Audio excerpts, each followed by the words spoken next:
getting into this optimal state of anxiety is extremely important, because in those 2 hours, you can do what others are doing in 8 to 10, which also opens up your life to have more balance in it and to develop and cultivate more relationships. True success really comes down to winning the battle with yourself. Those, I believe, who persist in the pursuit of their dreams, no matter what the hurdles, are the winners in life because they've won over their weaknesses.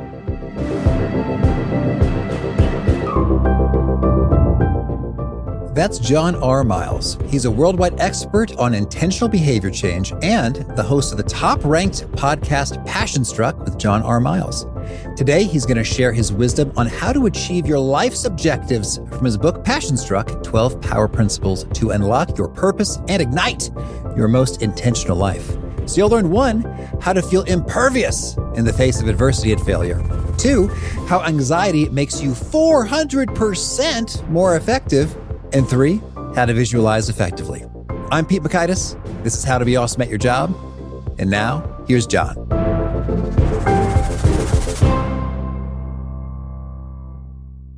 John, welcome. Pete, it is so fantastic to be here. Thank you for the honor of having me on.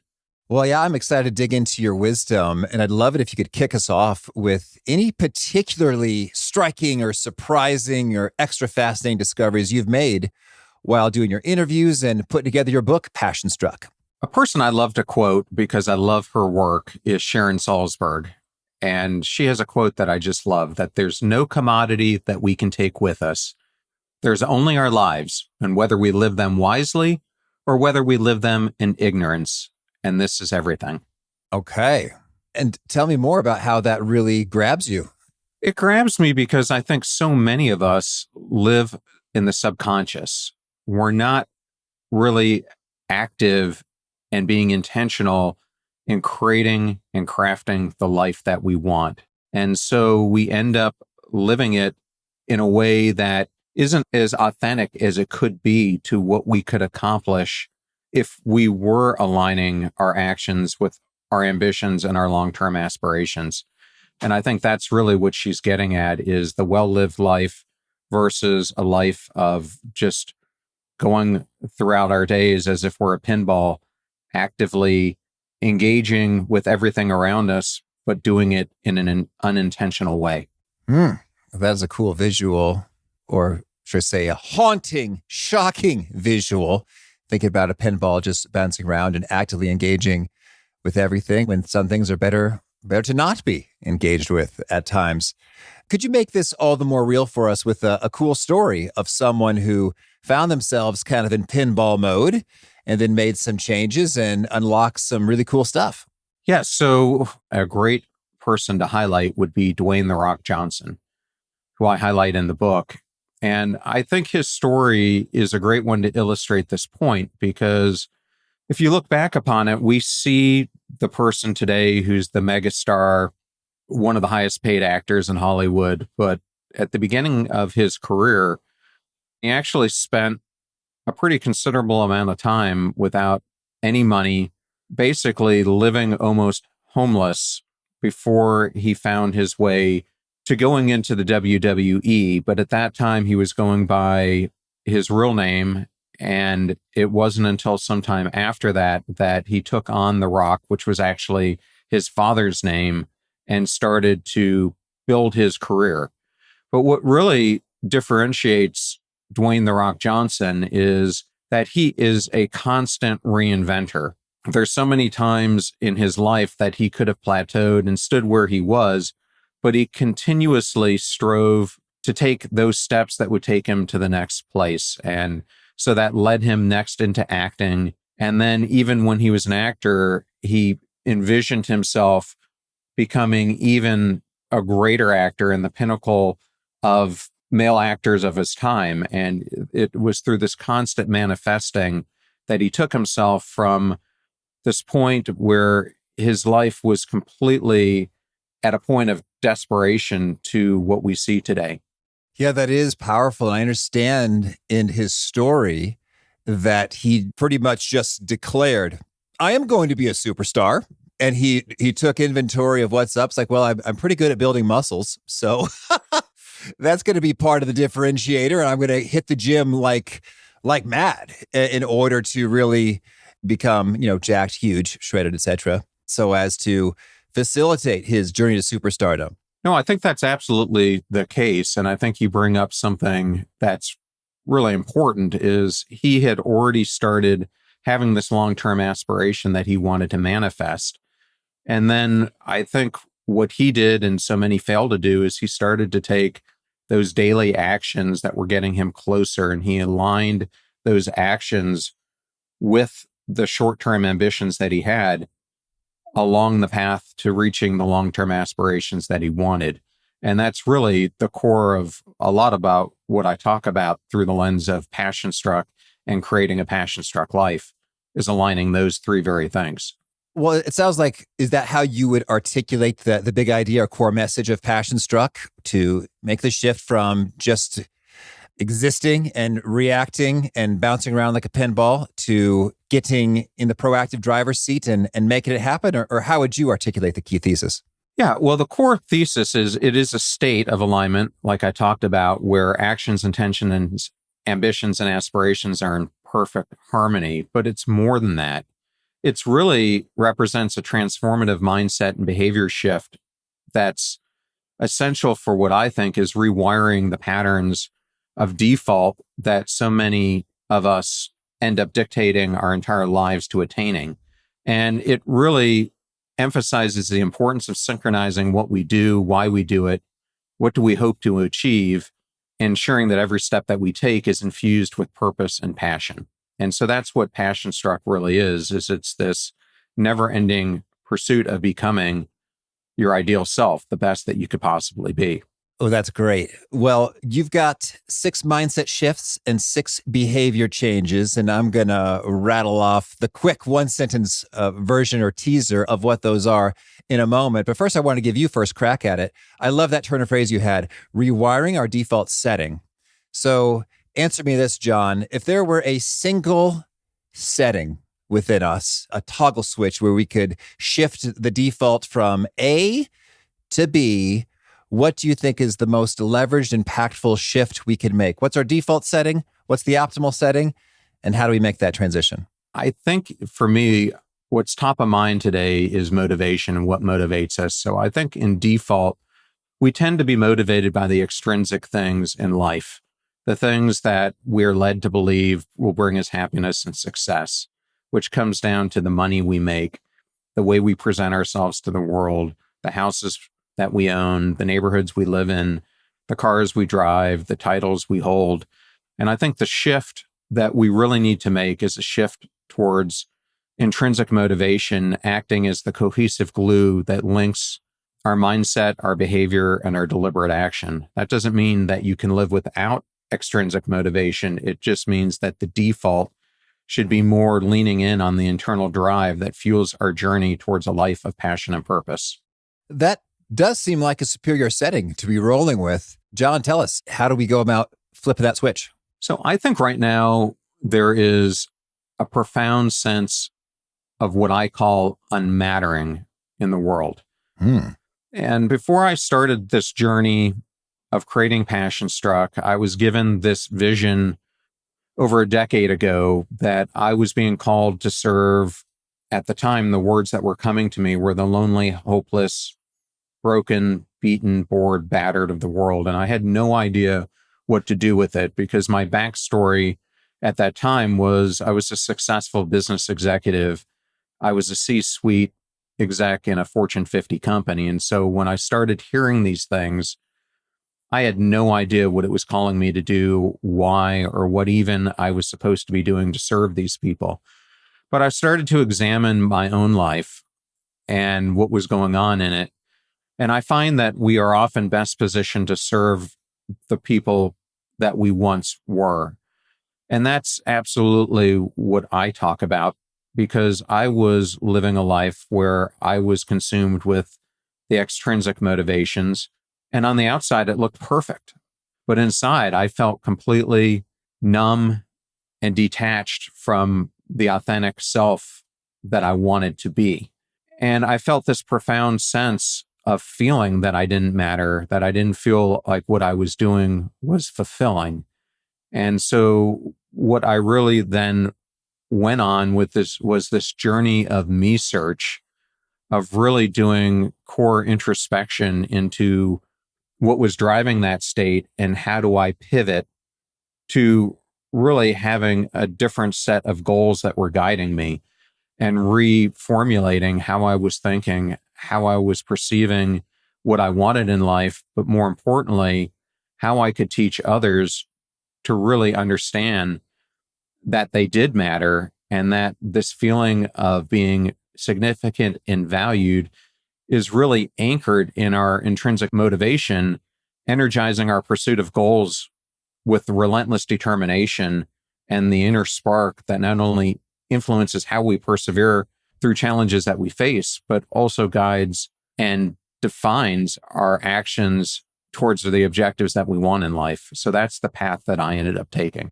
Oh, awesome. Well, I'd love to take just a couple minutes to dig into that journey a bit. When you said, given this vision and hearing these things, what is the source, the message, the messenger? How did that land in you? So it started to hit me at a point where my life was really consumed with the constant grind. And I have always been religious, and I decided to take courses that are offered in the Methodist religion called discipleship, where for 36 weeks I went through an intense 2 times a week class where we went through the entire Bible. And while I was going through that, it also awakened in me. And I think that this is something, whether you're religious or not, I think sometimes we go about taking on a new challenge. And by doing that challenge, it opens us up to introspection. And that's absolutely what it did for me. And I started to question the whys behind how I was living my life. And that is a theme we've heard before. It's like when folks engage, whether it's a faith or wisdom tradition or intense introspective situation, yes, insights pop up, and it can be a sort of an epiphany, a transformation, a life changer, a redirector of great consequence. So we've heard that kind of a story before. So we'll call it a theme, John. We'll call it a theme. So let's dig in a little bit. We've got 6 mindset shifts, 6 behavior changes.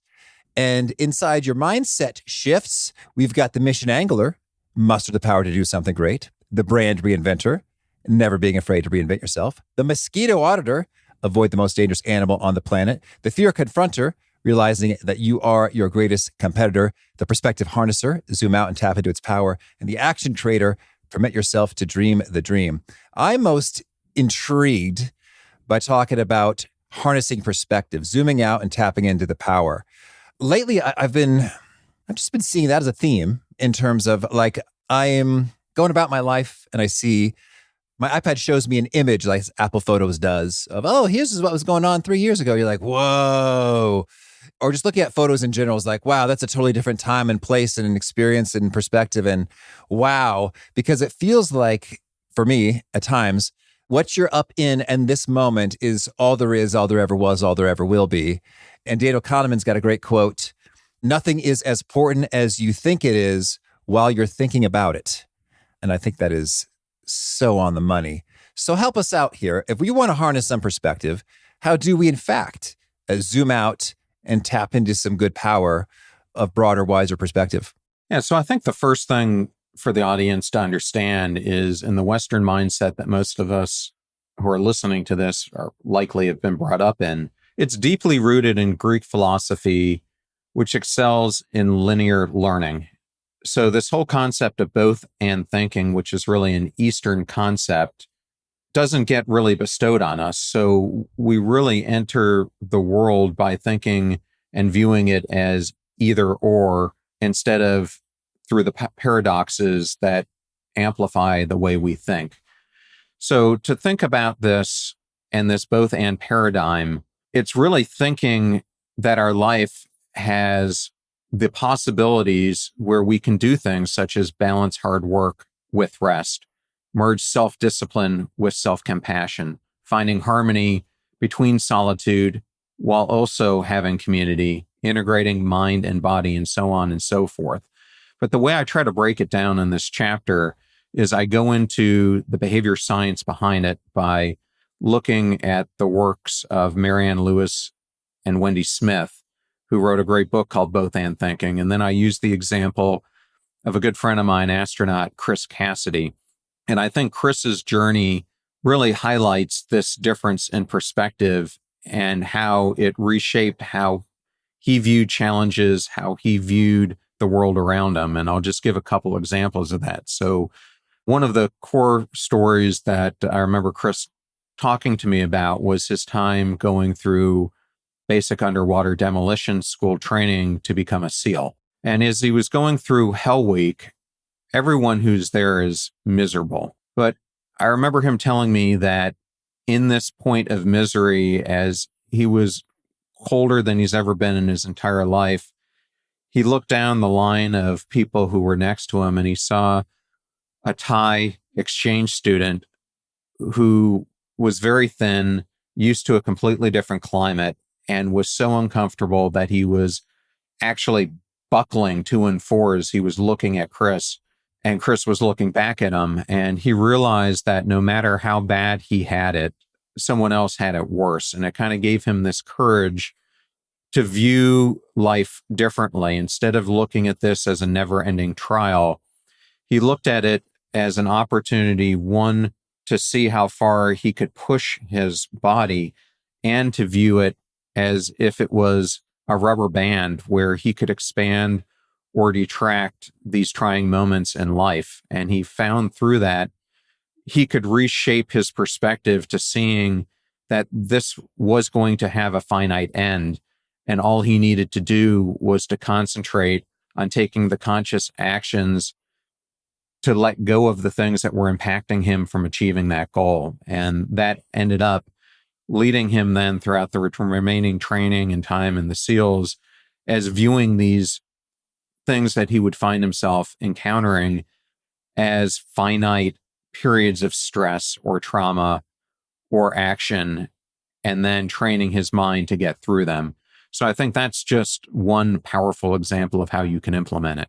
That is cool. And boy, that feels like we need to have a movie scene of this eureka epiphany moment of enlightenment there. And I think that that's often the thing about perspective is these things are objectively true. Yes, this is temporary. The training will conclude. And yes, it is true. Someone else has it tougher than you. And it seems like where I run into trouble, and I think many do, is those perspectives, while true, don't get the focus, the attention. Like your mind is consumed, like, oh my gosh, this hurts a lot. I don't know if I can handle much more of this. And that is the dominant perspective and narrative that is running the show in your brain. Any pro tips, John, on when you're in the midst of a small perspective dominating the scene, how to return to the broader perspective? Yeah, to me, this is something that I refer to as the growth paradox. And I think real growth is like farming. It's not instant gratification. It requires consistent effort and practice. And what that ends up doing is it leads to exponential returns over time. So a core thing for the audience to think about is lulls and plateaus in our life shouldn't be viewed as times of failure or not making progress, but as stages for future growth. And that's something that this growth paradox teaches us about. Another one would be the failure paradox, which is looking at failure as a valuable teacher, which I'm sure many people have explored on this show. But each failure provides insights and learning opportunities, just as James Dyson's many inventions failed as he was creating prototypes before he successfully created the vacuum cleaner, and then many of the other inventions that have come from Dyson's products since then. So those would be two examples. Okay. Well, now when it comes to listed 6 intentional behavior changes, and I'm going to give a little quick overview here. We got the anxiety optimizer, how to be on edge without going off the edge. Originality embracer, realize that originality necessitates adaptability. The boundary magnifier, understand that sometimes being right means being alone. The outward inspirer, speak or act with your feet. The gardener leader, practice eyes on, hands-off leadership, and the conscious engager. Keep the main thing the main thing. I want to dig into the anxiety optimizer. We've had Maura Aarons-Mealy, who's great, talking about making anxiety your friend when you are trying to achieve stuff and to not let it consume you. So let us know, what are your best practices you've discovered in terms of how do we make the most of the power, the fuel that anxiety can give us without just freaking out and losing it? So I think it's important before we even go into that to define why this is so important for us to master. McKinsey did some groundbreaking research on this zone of optimal anxiety. And what they found was that leaders who were able to perform in this state outperformed their peer group by over 400%. I love a big number. Another way to think about that is they were able to accomplish in 2 hours what their peer group was doing in 8 to 10 hours. So in Passion Struck, why this is so important is I talk about later in the book, the psychology of progress, and a core theme of that is that time is malleable. Well, in order to find more time to take more action to move your life forward, you have to be better at utilizing it. And that's where getting into this optimal state of anxiety is extremely important, because in those 2 hours, if you learn how to do this, you can do what others are doing in 8 to 10, which also opens up your life to have more balance in it and to develop and cultivate more relationships. So at the core of this, it's really thinking about your life as if you're walking a tightrope. And on one side of the tightrope is overwhelming fear, and on the other is an indifference. And the state in between is what we talk about with finding the state of optimal anxiety. And anxiety is like a boon and a bane. A certain level gets you fired up, ready to take on challenges, but too much, it's like you're crashing a party like an unwelcome guest who doesn't know when to leave. So this is really science-backed strategy that's crucial for achieving anything that you want in life. So I talk about 2 different ways of doing it. There are more than these, but I really focus this chapter on another SEAL named Mark Devine, who many people have probably heard of, and also a race car driver named Jesse Uwiji.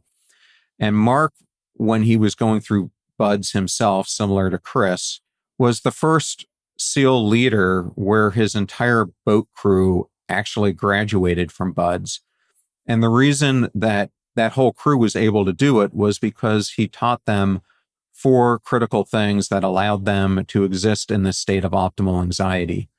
The first was breath control. And he at first started teaching them the simple practice of box breathing, which if someone wants to experiment with this, just think of yourself doing a box and breathe in for 4 seconds, breathe out for 4 seconds, etc.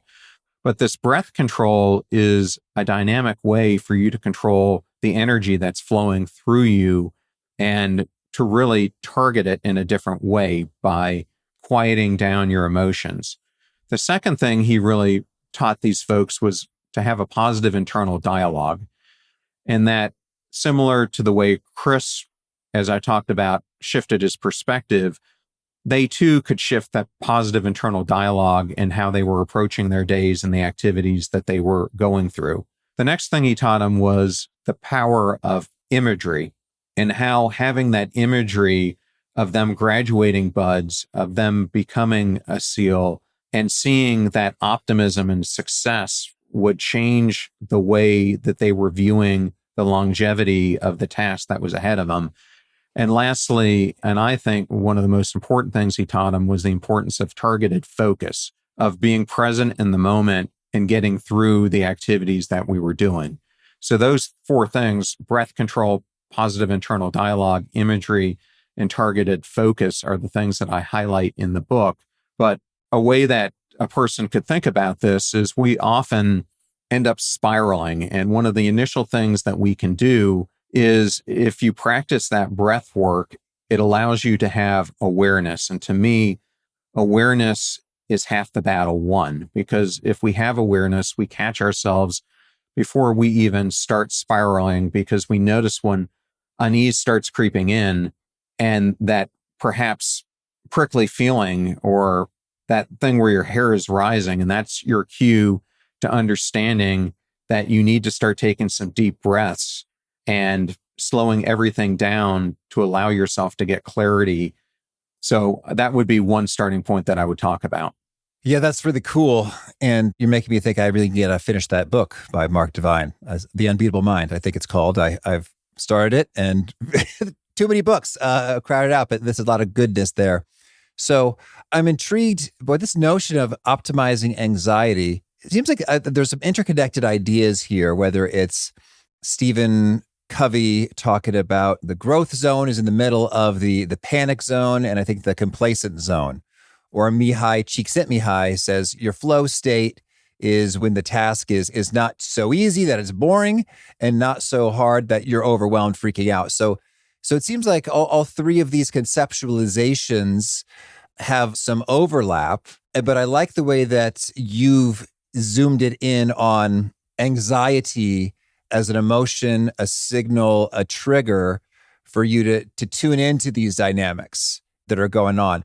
Is optimizing your anxiety level just the same as Covey style being in the growth zone, Mihai Csikszentmihalyi style being in the flow state, or are there some nuances, distinctions that you would highlight within this framework? No, you're right. It is similar to both of those things. And that flow state is a critical and core component of it.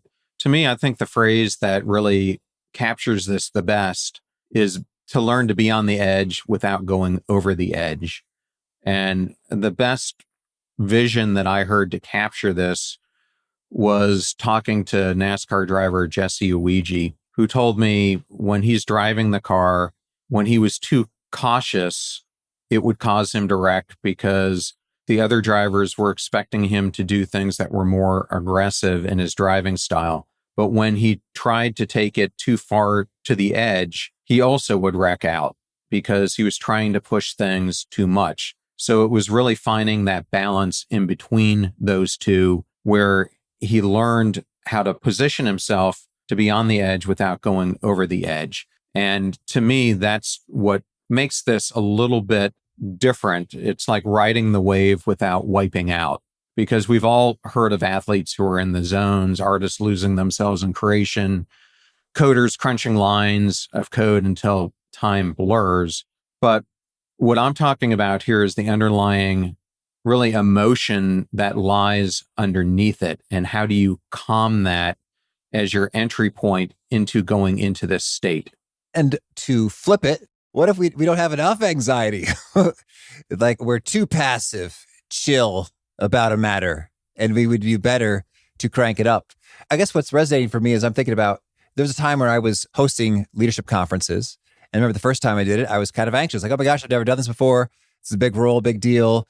Got to really make sure everything is done well. And things went rather well. And then the second time I was like, I got this. I know how this is done. Been there, done that. And it went not as well. I was too passive, and I would have behooved me and the attendees had I been more anxious the second time around. Any pro tips when what's necessary is to crank it up a bit?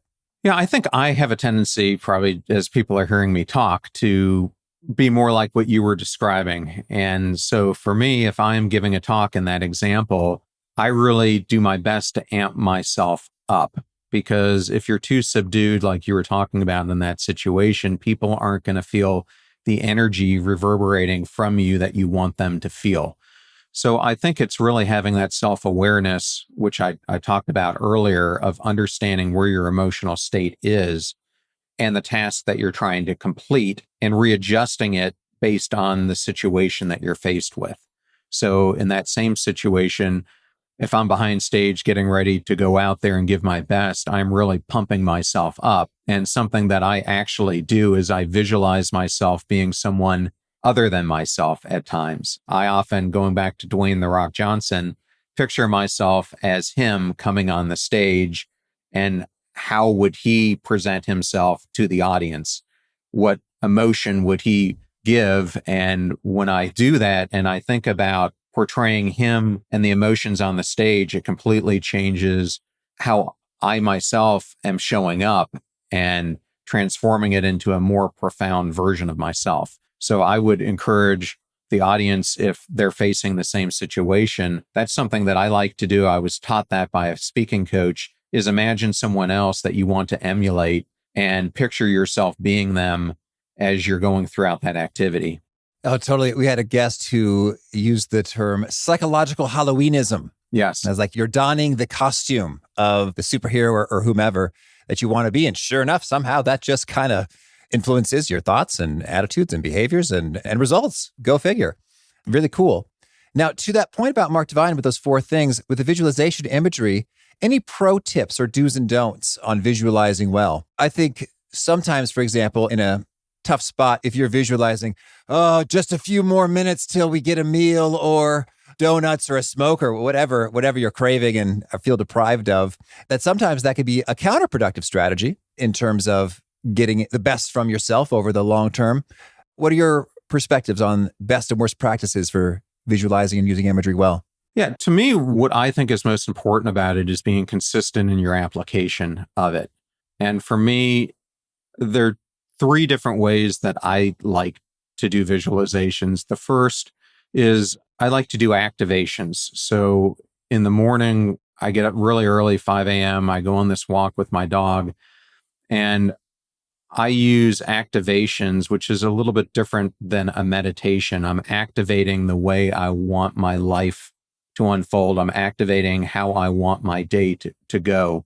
And so I picture for myself what I want the day to look like when it's complete.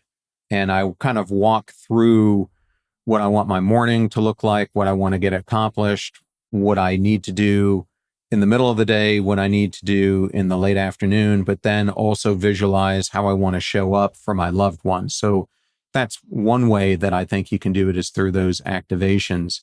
Another way that I like to do it is through journaling and really just going into a free flow of thought about how am I showing up today? What am I feeling? And getting those raw emotions out on paper. And then really if there's a gap between the ideal state that I want to live that day in, then really visualizing what actions do I need to take in my energy, in my focus, in how I want to change the very aspects of how I'm going to lead my life for the next few hours of the day. And so those are 2 things that I have found helpful for me, where I use activations or journaling to help me get into that state of internal dialogue and really that imagery that I want to see for myself and how it's shaping the immediacy of, for me, the day and the transition points between it. And so when you're visualizing that optimal day outcome, are you sort of imagining yourself in the process of, okay, and I'm going to write some stuff. I see myself third person, first person at the keyboard, clack it away, or I am admiring the written words with a beaming grin of pride? What are some of the details of a visualized scene that you construct? Yeah, so for me, I'm more visualizing the outcomes. Like with this time that I have, what are the outcomes that I want to achieve, and in what time frames do I want to achieve them? So it could be envisioning myself preparing for an interview that I'm doing on a podcast. It could be, as you were saying, visualizing myself writing chapters of a book or a blog that I'm working on. It could be me visualizing a phone call that I'm going to have and how I want that phone call to go to produce the outcome that I want. So I'm really outcome focused in how I'm trying to use this imagery to think through the day and the positive outcome that I want to achieve through the actions that I'm doing. Awesome. Well, John, tell me, anything else you want to make sure to mention before we shift gears and hear about a few of your favorite things? No, I've really enjoyed this. Thank you.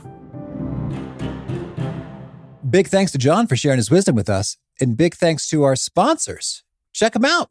One sponsor to check out is Storyworth. Whenever I'm thinking about meaningful Father's Day gifts, Storyworth leaps to mind. Storyworth helps you preserve precious memories and stories from your father for years to come. Each week, Storyworth emails your loved ones a thought-provoking question that you get to help pick, such as, what's the bravest thing you've ever done? I personally love the prompt so much that I have refreshed Storyworth's questions page many times looking for more. Storyworth makes the writing process super quick and easy. All your loved one needs to do is respond to that email with a story, and then you get a quick copy of that. And after a year of this fun, Storyworth compiles your loved one's stories and photos into a beautiful keepsake hardcover book that you'll be able to share and revisit for generations to come. Families love Storyworth so much, they've got 25,000 five-star reviews on Trustpilot and have millions of stories preserved. So give all the fathers in your life a unique, heartfelt gift they'll all cherish for years. Storyworth. Right now, you can save $10 on your first purchase when you go to storyworth.com/awesome. That's storyworth.com/awesome to save $10 on your first purchase.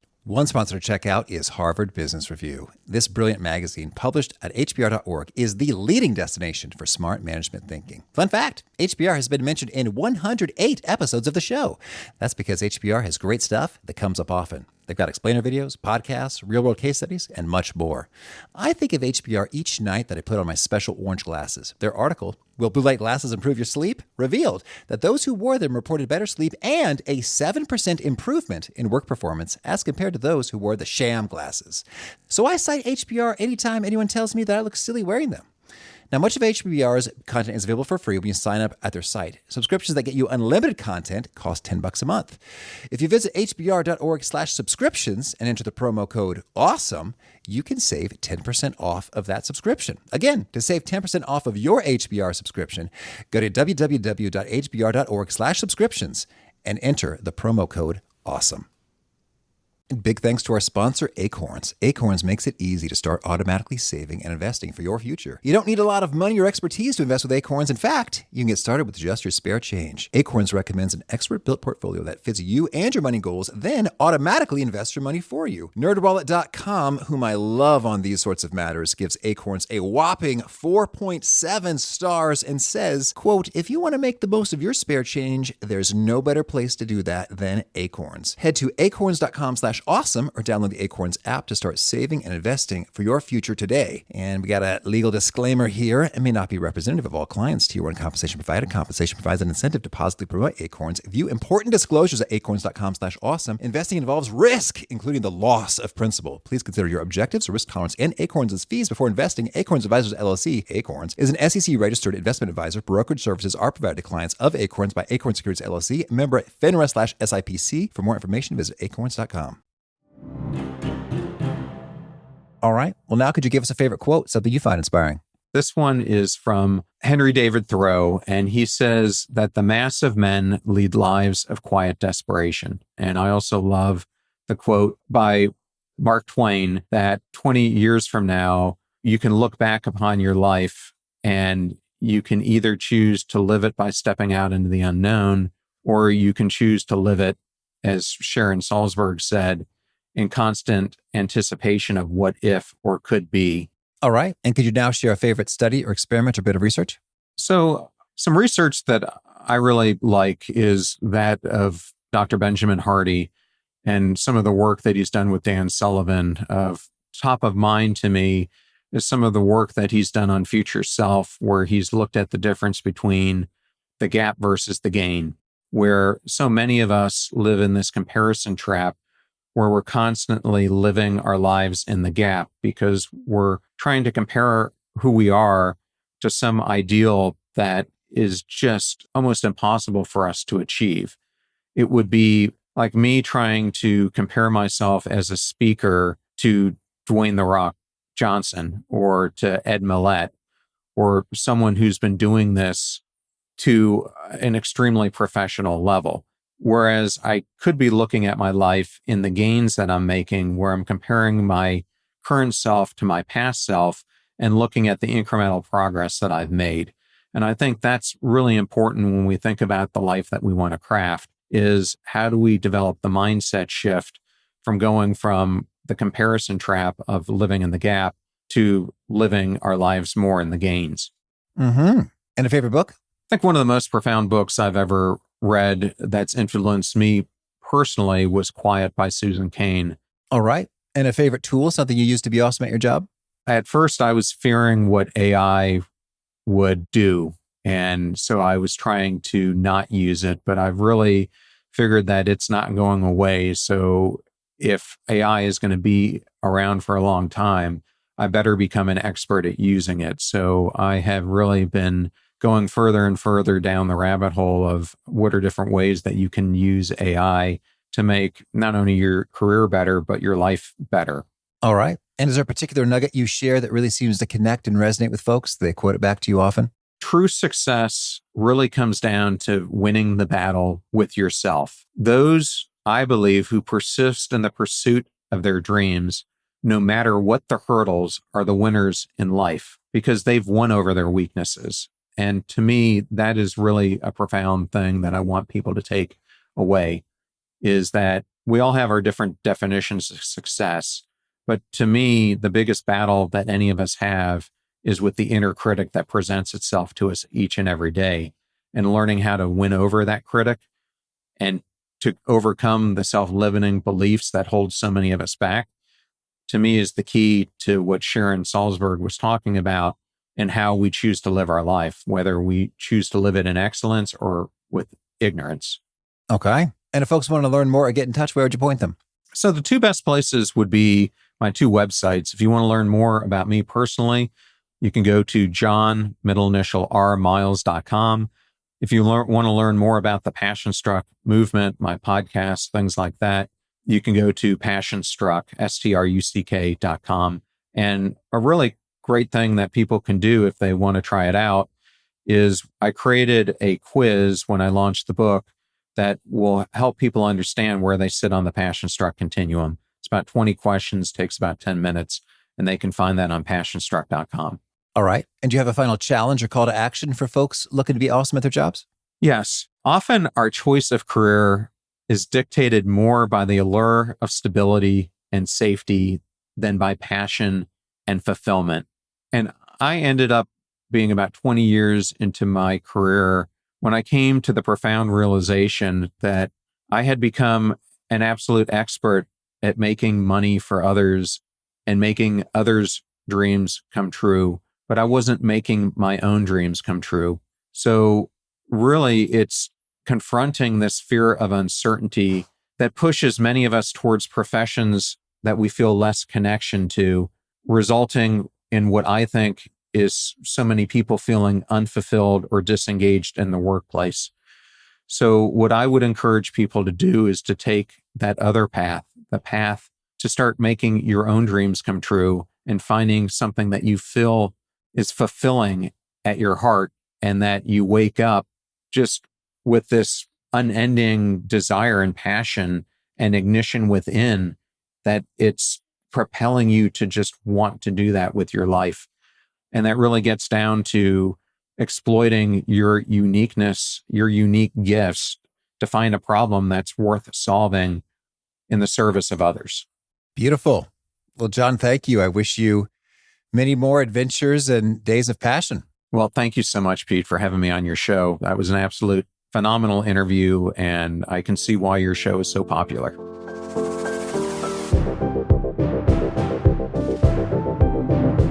I really love what John had to say about that right level of anxiety, and I find that it's really handy to increase or decrease conscientiously the level of anxiety associated with the thing. For example, processing emails is way boring. I don't have enough anxiety to get fired up and crank through it. So I will, in fact, sometimes set a timer and say, okay, within the next hour, I'm going to annihilate the vast majority of these emails. 67% plus will be disappeared, archived, responded to, forwarded, etc., processed out of that inbox. And so then there's more anxiety there. It's a race against the clock. It's kind of exciting. Let's see what happens. Or if I got too much anxiety, I'm really freaking out about this thing. It's like, all right, we know what I'm going to do. I'm going to do the tiniest little step. That's what I'm going to do. And it's all good. That and so much more good stuff from John. If you'd like to see a summary write-up of the actionable wisdom that John shared, please sign up for the gold nuggets at awesomeatyourjob.com. And if you'd like to view the transcript and show notes and links to items that we've referenced here, please drop on by awesomeatyourjob.com/EP968. Hope to catch you next time, and peace.